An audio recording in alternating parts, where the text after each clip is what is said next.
ఇక వరి కొనుగోలు చేయడంలో రాష్ట్ర ప్రభుత్వం పూర్తిగా విఫలమైందని బీజేపీ ఎంపీ డీకే అరుణ మండిపడ్డారు. నారాయణపేట జిల్లా మక్తల మండలం జిక్లేర్ గ్రామంలో తెలంగాణ రాష్ట్ర ప్రభుత్వం ఏర్పాటు చేసిన వరి కొనుగోలు కేంద్రాలను ఆమె పరిశీలించారు. రైతు భరోసా ఇస్తానన్న ప్రభుత్వం ఏ ఒక్క రైతుకు కూడా ఇవ్వలేదని, రైతులను కాంగ్రెస్ ప్రభుత్వం నిలువునా మోసం చేసిందని ఆమె ఆరోపించారు.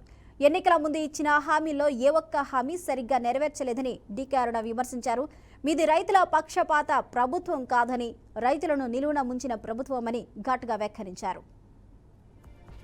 జనతా పార్టీ రైతులు ఎదుర్కొంటున్నటువంటి ఇబ్బందులను క్షేత్రస్థాయిలోకి వెళ్ళి పరిశీలించి రావాలని చెప్పి ఒక కార్యక్రమాన్ని తీసుకున్నటువంటి నేపథ్యంలో ఈరోజు రాష్ట్ర స్థాయి నుంచి రాష్ట్ర అధ్యక్షుడు కిషన్ రెడ్డి గారు ప్రతి పార్లమెంటు కూడా ఒక కమిటీని వేయడం జరిగింది. దాంట్లో భాగంగా మన పార్లమెంటు సెగ్మెంట్కి నాతో పాటు చింతల రామచంద్రారెడ్డి గారు, అదేవిధంగా పాపన్న గౌడ్ గారు, నాగురావు నామాజీ గారు, మరి జిల్లా అధ్యక్షులు మరి యొక్క కమిటీలో ఉంటూ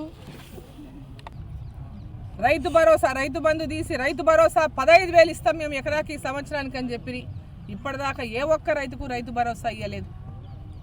కౌలు రైతులకు 15,000 ఇస్తామని చెప్పి సంవత్సరానికి ఎకరాకి ఇప్పటిదాకా ఏ కౌలు రైతుకు ఇవ్వలేదు, ఏ సొంతంగా పట్టా ఉన్న రైతుకు ఇవ్వలేదు. రైతు కూలీలకు 12,000 ఇస్తామని చెప్పి ఇప్పటిదాకా ఎక్కడ ఇవ్వలేదు. ఇచ్చిన ఏ మాట నిలబెట్టుకోకుండా 500 రూపాయల బోనస్ కూడా ఇవ్వనటువంటి పరిస్థితిలో మా 6 గ్యారెంటీలు నెరవేర్చడం తెలంగాణ మోడల్ అవుతుంది దేశానికి అని చెప్తున్నారు. అన్ని అబద్ధాలు చెప్పుకుంటా ప్రజల్ని మోసం చేసుకుంటా ఓ పక్క మహిళలకు ఏం చెప్పి మహాలక్ష్మి ప్రతి మహిళకు 2,500 రూపాయలు నెల నెలకి